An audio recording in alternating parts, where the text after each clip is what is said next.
aujourd'hui. La gloire du royaume va se manifester aujourd'hui, devant les yeux incrédules, des oreilles sourdes à comprendre. Pourtant, 100 ans auparavant, ce sont toutes les prédictions des chercheurs sur l'avènement du royaume de Dieu sur la terre qui s'accomplissait en 1914. Et en cette année, comme prédit, la grandeur tout-puissante des cieux écrasa la terre entière et la première guerre mondiale éclatait, pendant que Simon Kimbangu, lui, présentait son premier fils esprit, Kisolo Kelelu Kelo, aujourd'hui son centenaire.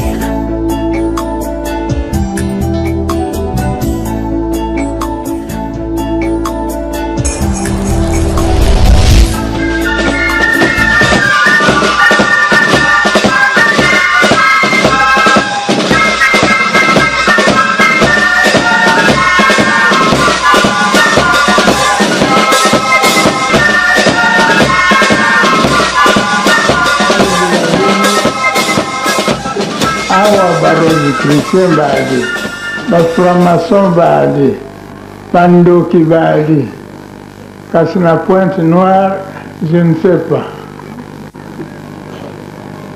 Moyen kutanga bango réalité. Eh bien, baoyo kaka ya Lingomba, babandi kuya, yotala bafikula mutindu na mutindu, bastatuette ya mutindu na mutindu, otali yango bamosusu bakomande yango na Japon, bamosusu na Chine, bamosusu na Paris. Alors natuni bango, mais oyo alaki na oyo ya Chine nalobi oyokaki nini na Chine? Balibaki soko nazwi maji wana na le plus riche ya Pointe Noire. Kasi lelo nakumona ki richesse na nde wapi yango richesse na yo bapesi. Yango wana naye kuzongisa biloko yango parce namoni ya ditina te. Bon, oyo japonais aye mokonzi ya biso alaki awa alwi na biso lokeba mutu moko akoya awa akoya mpo kuderange bino. Donc ntango balaki koya na nkamba mpo koluka nga na traverse, bakomelaki deja mokonzi na bao ke tusi kubenga Fuma Kimbangisa akoyawa ye mwana tata Simon Kimbangu akoya kulobisa biso moke awa balobi lo yala zoba te soko lolandi bango richesse oyo surtout balingaki kopesa bino lokozwanguliaka te nzela yo surtout ekobonga. Eh bien,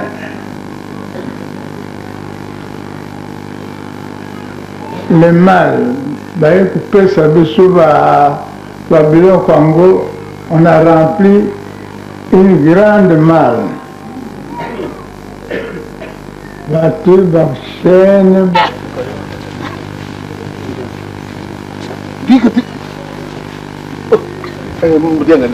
Bon anniversaire. Oui.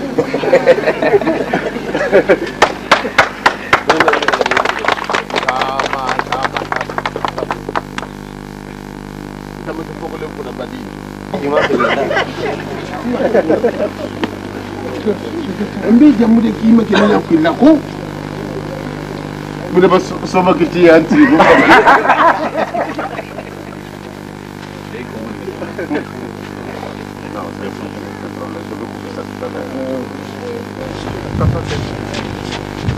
Papa bébé oye. Oui.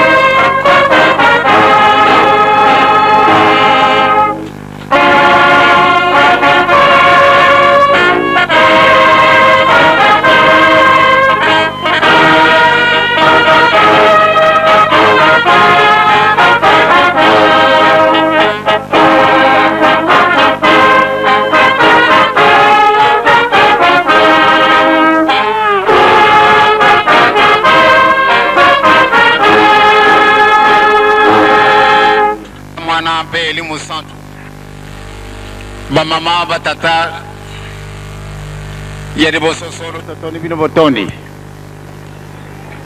ndenge bosalili pa na likambo yeli bisu namoni bolingo na bino izali munene natina na bolingo tokoko kusala likambo munene pe wana kati na mukili pamba te sokoto tambuli na bolingo maso makusana na bisu mpusa ikusana supasite pa totojo yango banda mokolo wana sango yaki le papa kuluta sadi susute na moni nde boko kala kabisu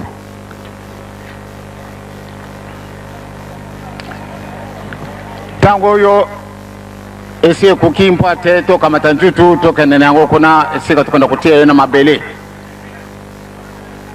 ndenge na lubila kilobi mokote akubongola nzila mususu toyaki ya wanakati na mukili na kubutama simana mikolo na biso wanakati na se tokolekala bele na nzila aliwa exemple ya mwana nzambe yezo ye mwana nzambe me ndenge abutamaka ebe kutika ye mukili oyo bele na nzila aliwa me simana mikolo misatu asikwi liluba ya nzambe ete tosala mutu na lulenge na biso donc biso nyonso tozali awa tolinga te tozali banzambe yango wana la vie na biso awa na kati na mabele il faut pondela po ate to préparer l'avenir yango pamba te mwana nyonso to soka butami na maboko na tata na mama na ye tata na mama bakuluka nzila ete mwana na bango ayekola mpona nini po ate ba préparer l'avenir na ye awa pe tozali ko préparer l'avenir na biso yango wana batindi biso bolingo yango wana batindi biso tozala bana na mibeko yango wana batindi biso nde tosala pamba te soko tokoyi koyiba totosi mibeko te na ntina wana bamama na batata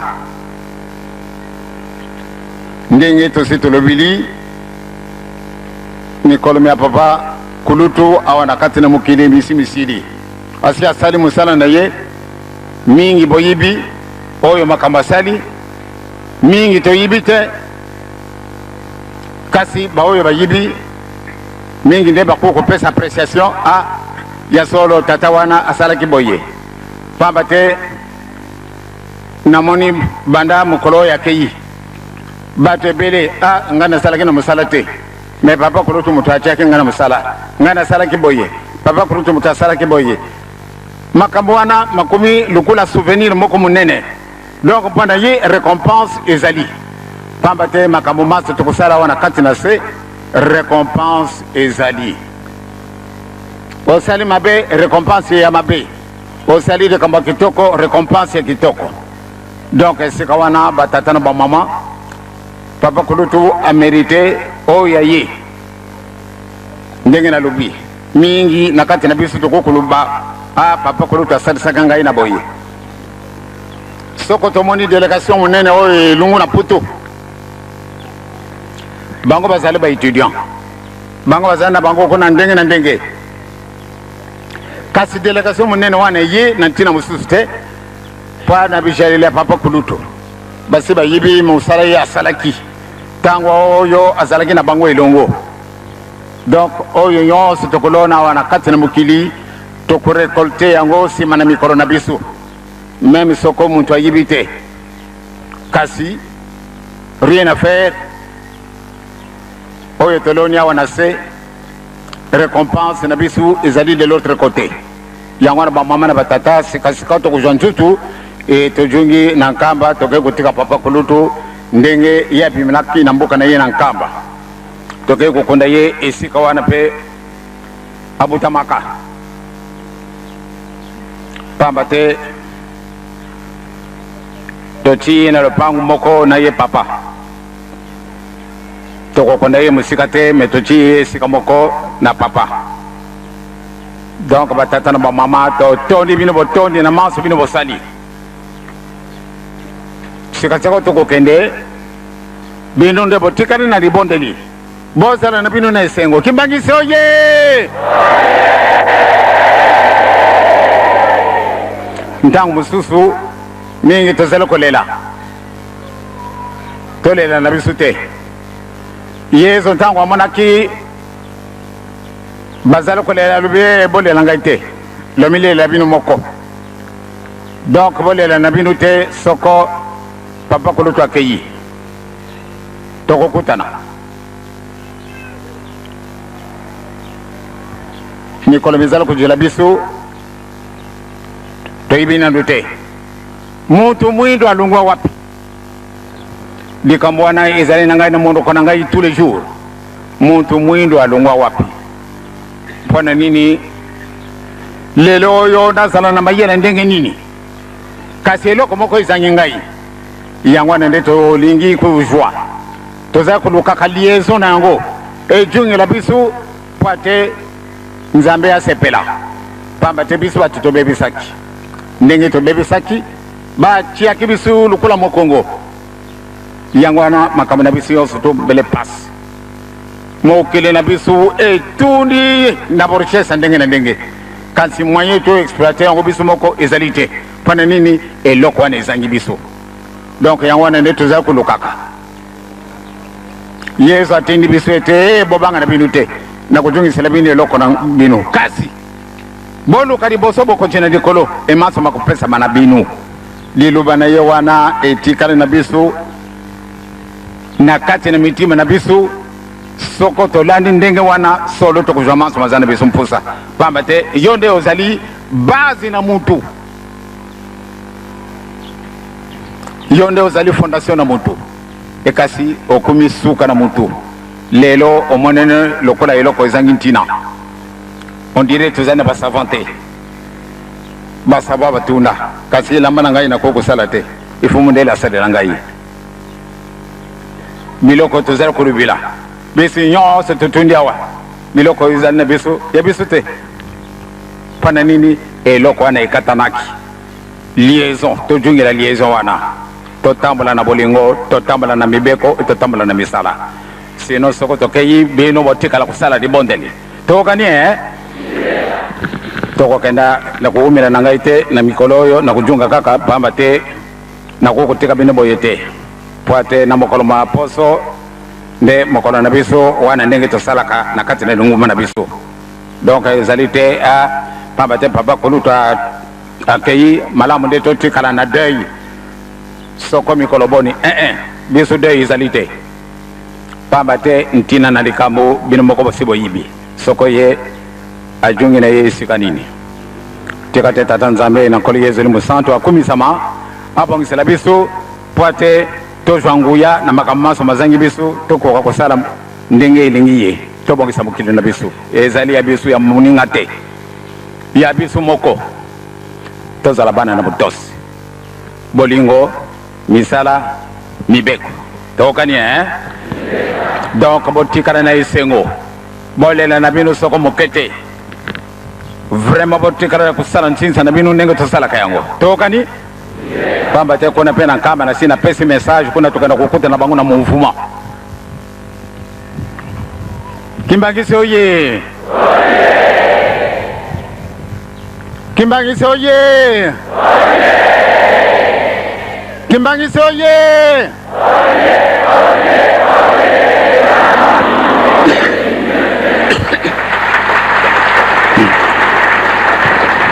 Bon, c'est que tu bon de là, hein? Tu bon de là. On combien de temps moi na pia limu santo. Maluba mazali na biso te. Ezali na biso kokabwana na biso na papa kisolokele lokelo. Pamba te yo nzambe opesaka ye awa na kati na mokili pendant le 12 février 1914. Ya solo ituma munene kamatanaka. Le 25 mai 1916, ne butami papa de Lungana. Le 22 mars 1918, ezali mokolo yonga moko na butamaka. Quel drôle de coïncidence. Coïncidence moko epesi biso lukula mawa, kasi epesi biso esengo. Nazali penepene na papa kolutu, nde soka zalaka vivant, na mosuni, ndenge tozali koyamba na pamba te mokolo yonga na butamaka. Kasi yo nzambe osali likambo na yo yake kosepelana yango na lolenge na ye sikasika wato kokamata nzutu na ye biso tozali kokendaka malembe na nzela yo nzambe na biso batela biso to ndi bakonji ndenge basalisi biso ba facilité biso muna bokende na makambo maso yo nzambe tata yo nkolo Yesu elimu santu eloko ya kopesa ezali te yo kaka nde ozali na makabo okozalisela bango ndenge ozali komonelaka moko yo nzambe tata nkolo Yesu elimu santu yo ozala liboso yo mpe ozala nsima na nzela nyonso tokokende nde kimia ezala mboka na biso banda na le 2 Kasai oriental na occidental na Shaba na Kivu na Ozaïre na Équateur na Bandundu, la ville de Kinshasa et le Bazaïr et Zali mokili moko tikate to okana to tonga mokili mongo to mibongisi la biso moko pamba te bino bokosaka na bino te yo osali biso na image to bebisaki ocheki biso mokongo kasi yo olubi okujungisala biso eloko wana me liboso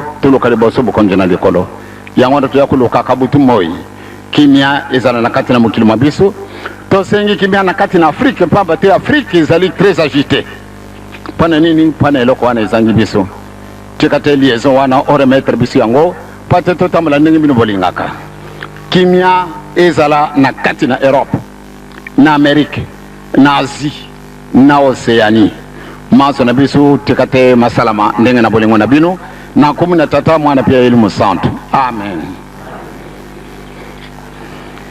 Na kanisi to sito wakani sikawana vraiment bo salama sana nabinu ndenge kusalamaka to kani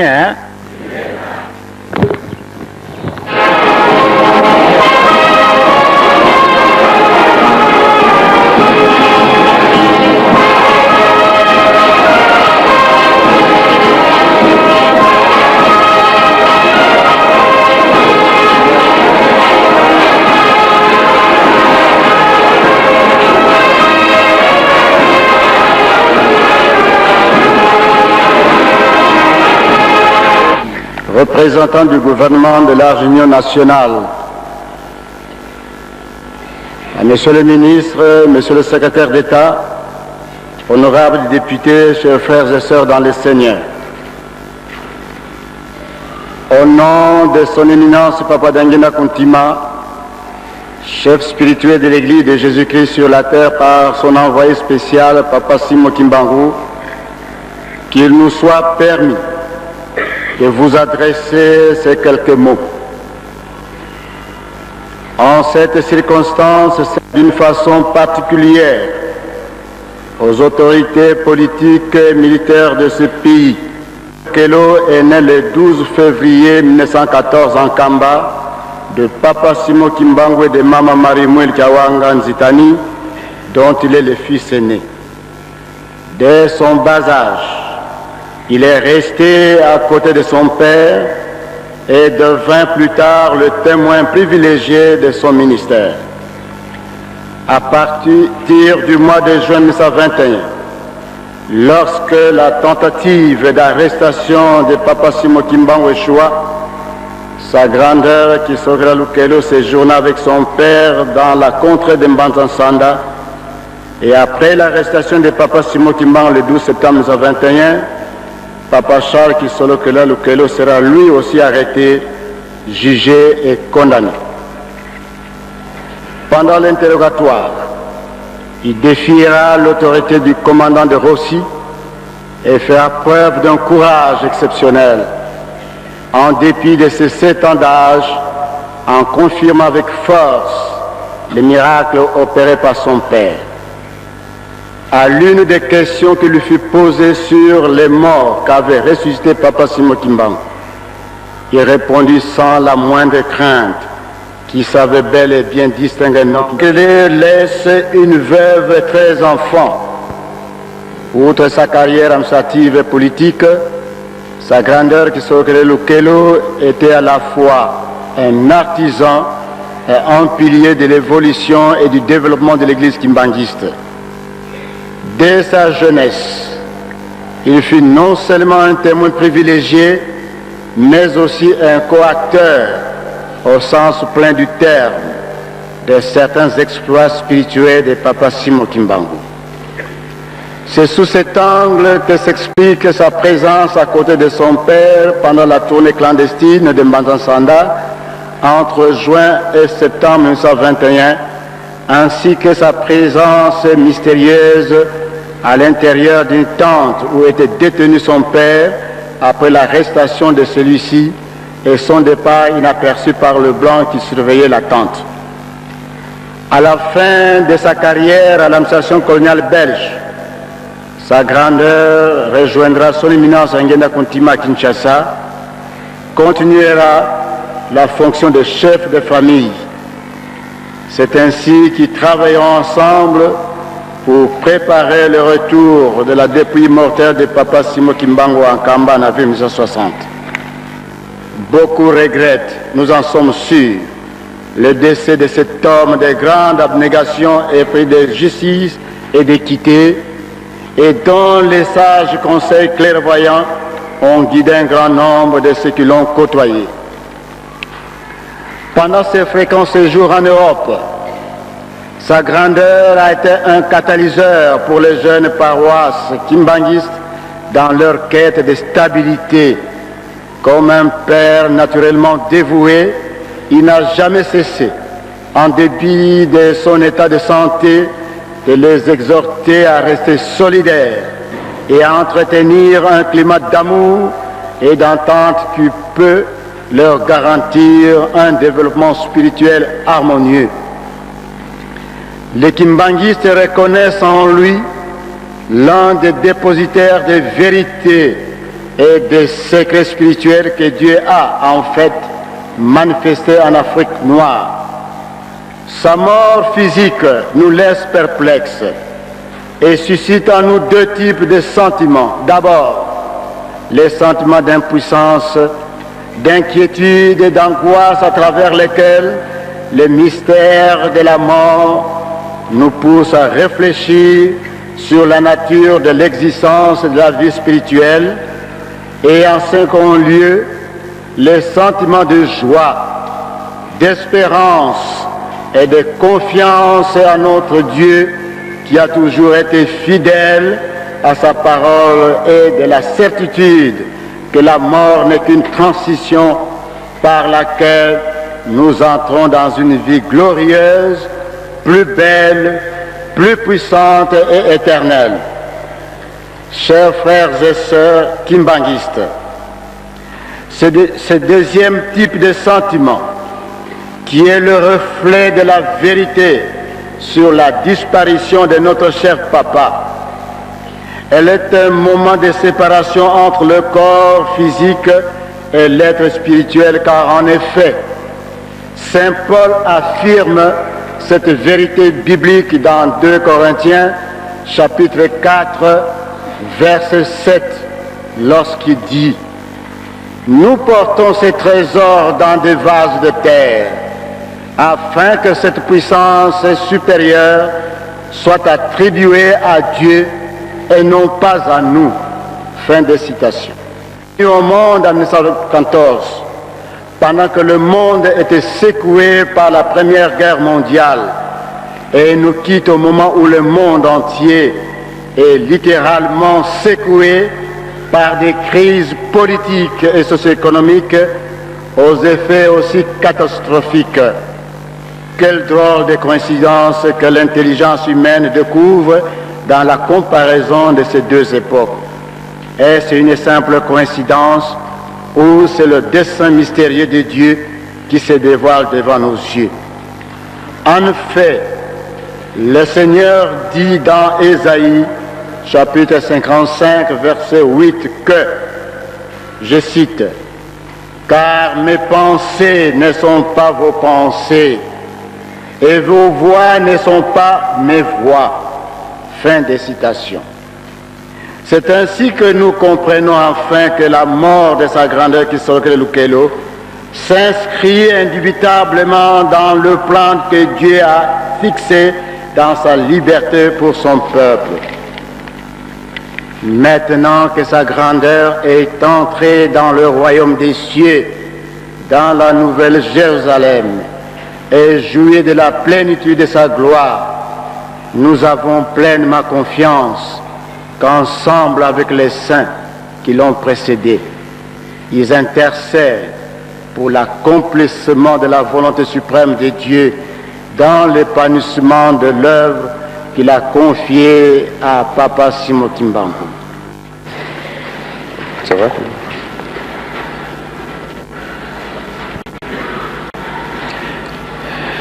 Très cher papa, la communauté kimbanguiste, tes amis de tous les milieux et de toutes les tendances, tes petits-fils et toute la famille ressentent aujourd'hui la douleur que ta mort nous cause et dans cet élan pieux s'associent à nous aujourd'hui pour te rendre hommage dû à ta grandeur. Ce sont là les derniers hommages, papa, car le Seigneur Tout-Puissant t'a rappelé à lui.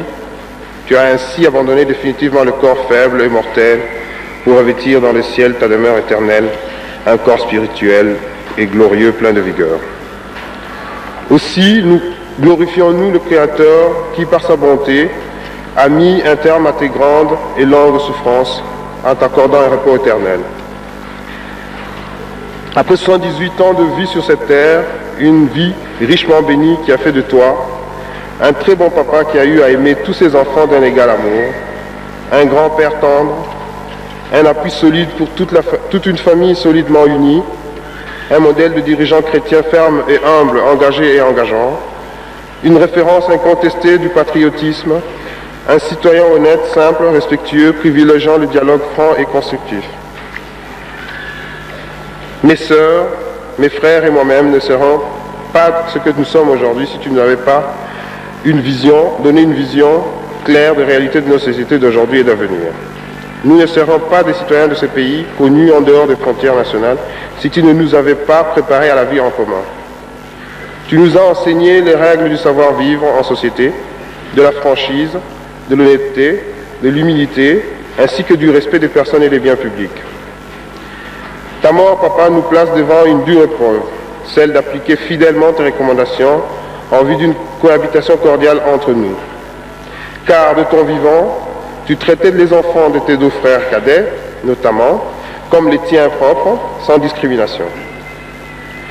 Tu étais le recours qui sécurisait. Tu savais prodiguer les conseils à tous ceux qui te confiaient leurs soucis. Aussi, pour nous aider à être des dignes continuateurs de ton œuvre et immortaliser tes pensées, et voudrais-je ici, au nom de mes frères et sœurs, celui de tes petits-fils et au mien propre, implorer ton esprit, papa, afin que, du ciel où tu es revêtu à jamais d'un corps céleste, tu arrives à nous inspirer plus de respect mutuel et d'amour fraternel, pour plus d'entente et d'union, et pour l'amour de la patrie. À l'exemple du Seigneur qui quittait ce monde, intercède, papa, auprès de lui pour réconforter son éminence papa Joseph, afin qu'il puisse poursuivre avec succès la mission salvatrice que Dieu lui a confiée en lieu et place du grand-père. Que ce dernier avec toi nous assiste de manière à ce qu'à notre tour, nous puissions vous rejoindre satisfaits d'avoir sur terre, après toi, accompli correctement tes vœux et tes recommandations. Ce sera notre joie à tous dans le ciel. Adieu papa, repose-toi dans la paix du Seigneur. Tes enfants.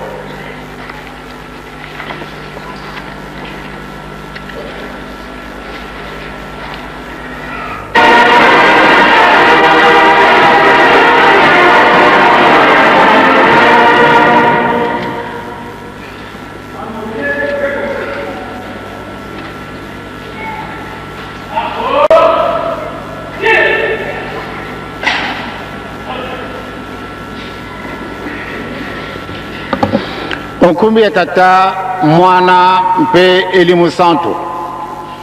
Kimbangise oye! Kimbangise oye! Kimbangise oye!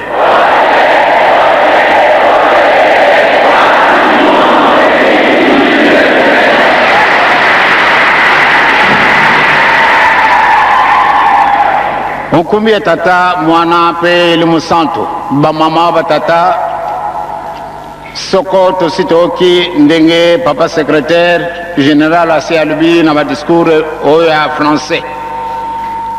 Na oyo maluba malungwi na papa secrétaire d'état à l'intérieur.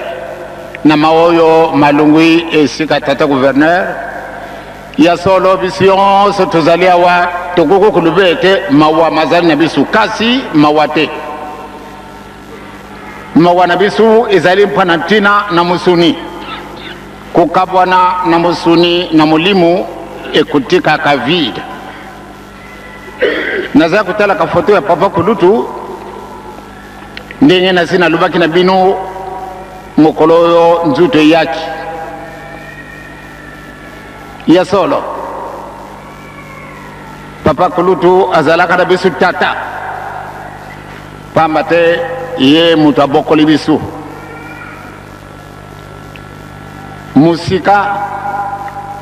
musika te ye azalaki solo tata ateyi bisu ndenge ekokaki po ate etolanda matambi ya papa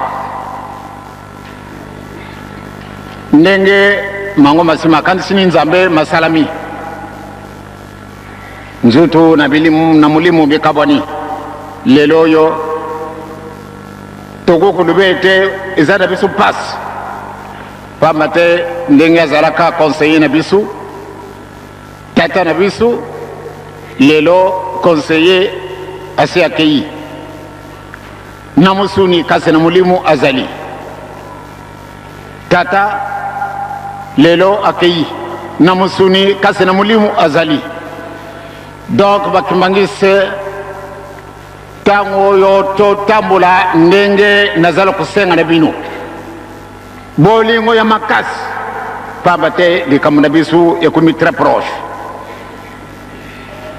nakanisi soko naza kutinda bino bolingo soko bolingo bozali te tokosala likambo ya kitoko te mais soko tozali na bolingo tozali bana na mibeko tozali bana na misala nakanisi manso makozana biso mposa tokuzwa yango na badiscours epesi bakonzi na biso ya solo namoni ete ezali ntango nzambe akanisaka ete maloba wana mabima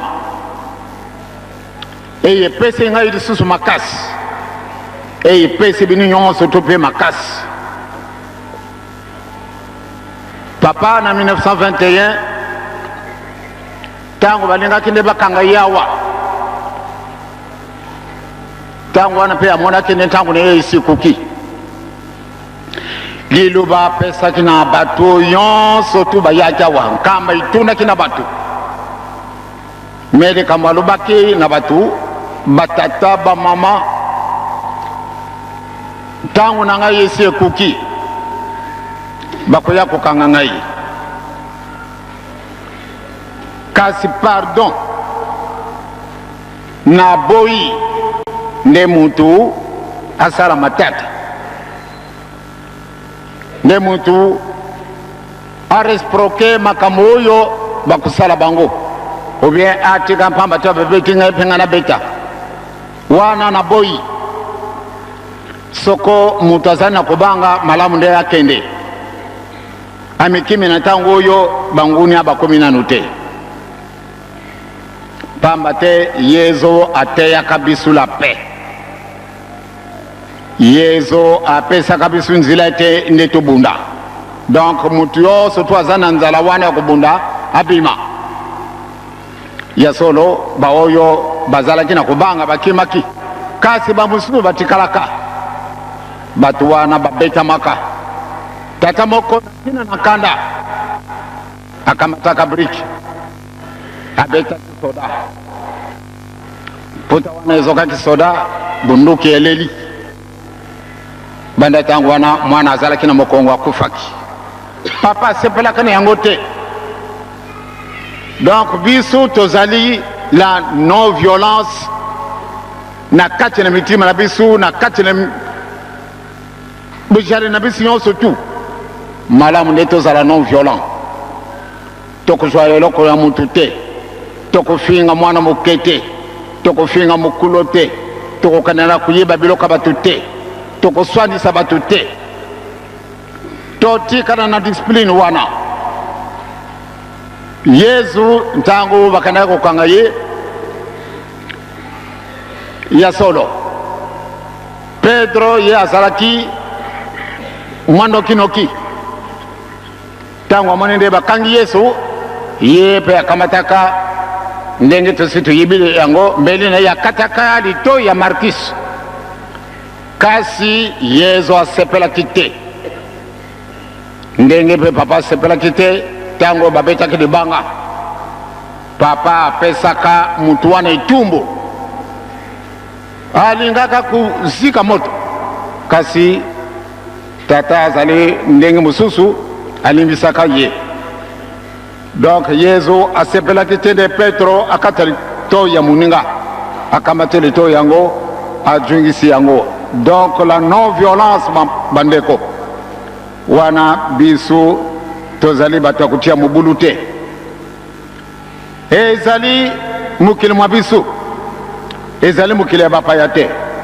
meme baoyo bazalaka na poto bana biso bakimbangisi bazali na Londres bazali na Belgique bazali na France bazali na Angleterre pardon na Espagne bazali na Portugal bazali na Canada bazali na États-Unis l'Allemagne tous les pays d'Europe ya sori ngoma na biso etungami kasi tozali koprêcher bango la non violence e ekopesaka ngai sengo soko na tuni na bakonzi ya Angola ou bien bakonzi ya Congo ou bien Zambie ou bien partout bana papa bazali boni kotambola ya bakembangiste na kooka bakonzi wana bakopesaka ngai sengo soko ezalaka bino kaka vraiment nde tozali na biso nda la paix lelo bawana ekosepelesaka ngai abie malamu nde to maintenir position na biso wana tozala bato na koswanisa baninga te totambola ndenge papa Simon Kimbangu alobaki muntu mwindu akokuma mundele bato bapesaka fausse interprétation na likambo wana yango wana papa asalaka tuku misatu na kati na boloko condamné à mort pana nini pana liluba wana lelo ndenge na lobaki yango lobi na bakonzi secrétaire d'état c'est-à-dire le ministre natala gouverneur nakamataka exemple ya monsieur Peigné pamba te ndenge tozalaki na obi na monsieur Morel oyo akange papa pamba te tosalaka na ye elongo lelo oyo gouverneur azali muntu mwindo Kimbangisi oye esengo ye esengo te muntu mwindo akuma gouverneur muntu mwindo akuma général depuis quand pamba te tozali bosomi malamu nde to protéger bosomi na biso to bénéficier bosomi yango gouverneur muntu mwindo na tango na biso ndenge tooke na discours ya papa secrétaire général papa Kulutu tango basalaki examen na 1953 pate bakoma ba agent territoriaux ezalaki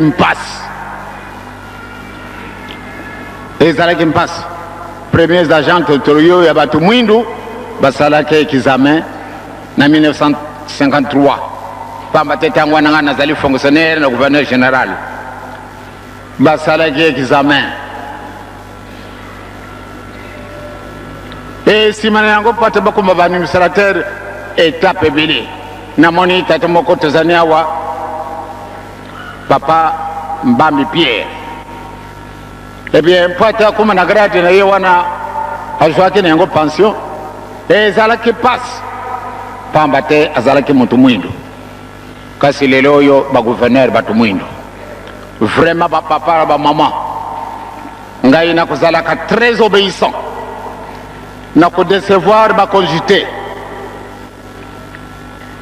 na sika na kovandaka na monkoto tokozalaka na chef de quartier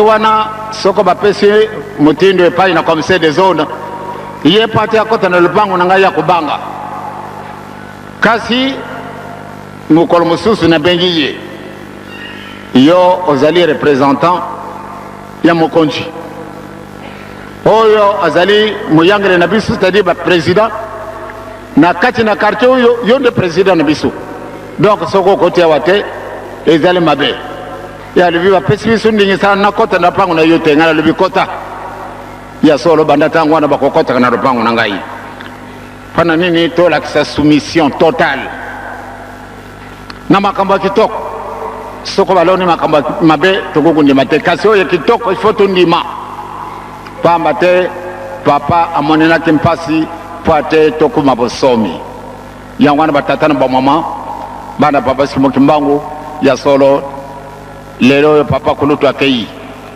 ndenge nalobi papa kulutu banda 1933 nazali na ye penipeni papa mfuma mbanza ye papa alobaki na ye te yo okolongwa na mbuka oyo te yo kotekala sinzili tili wana yo ya solo papa mfuma mbanza depuis 1921 bakangi biso ke na mbanza ngungu na bujugi na biso na mbanza ngungu dibela ndenge papa alobelaki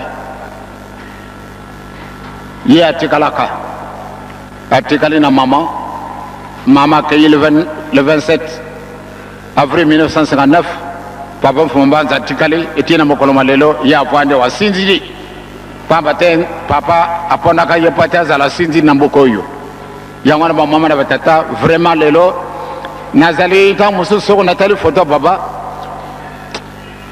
ntango mosusu lokola mawa ntango mosusu lokola bino moko bosi boyibi soko toye tozali esika moko bosi mibale on dirait tozali koswana on dirait tozali kobunda na esengo toujours bakonzi nyonso basi bayibaka bato mibale soko bakutane bakozalaka na esengo ndenge mosusu bakosekanaka bakolinganaka donc soko natali foto on dirait nalingi nalobisa ye on dirait mpe ye alingi alobisa ngai ye ntango abengi ngai nkukulu ngai mpe nabengi bitompo ale totuntana esika wana na esengo ya mabete yango wana biso nyonso tozala na bolingo tozala délégation composée de 25 personnes eh bien cette délégation peut compter sur nous.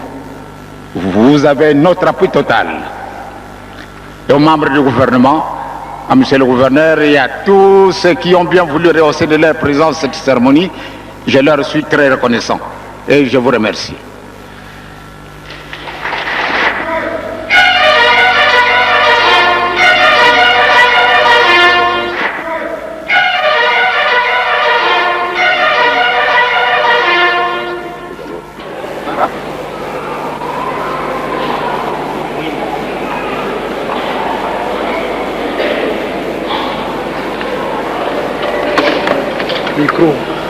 Micro yangu.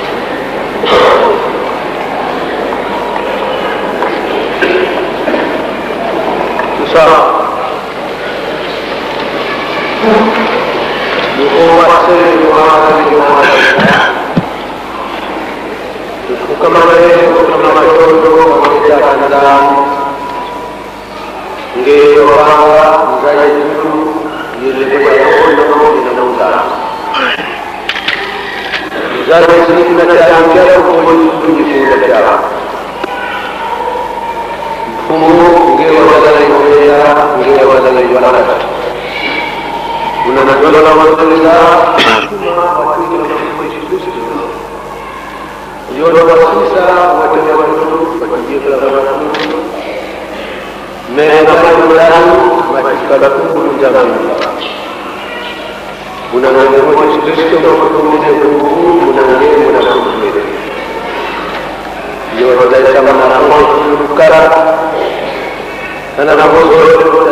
Ah.